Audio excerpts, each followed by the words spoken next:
மிகவும் பழமையான காலத்தில் உலகம் துன்பத்தில் ஆழ்ந்திருந்தது.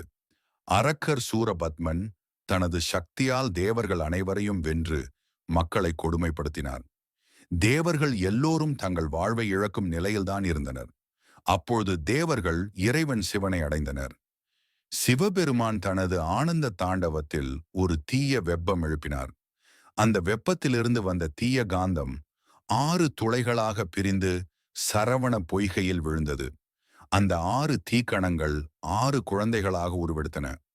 பார்வதி தேவி அந்த 6 குழந்தைகளை ஒன்றாக இணைத்து அறுமுகமுடைய முருகனாக மாற்றினார். இவ்வாறு பிறந்த முருகன் சிவனிடமிருந்து வேல் வாங்கி சூரபத்மனை சந்திக்க போனார். ஊரே கடந்து போர்க்களத்திலே நுழைந்து சூரபத்மனை எதிர்த்தார். பல நாள்கள் நடந்த போரில் சூரபத்மன் வன்முறையால் முருகனை அடக்க முயன்றாலும் முடியவில்லை. இறுதியில் முருகன் தனது வேலை கொண்டு சூரபத்மனை இரண்டாக வெட்டினார்.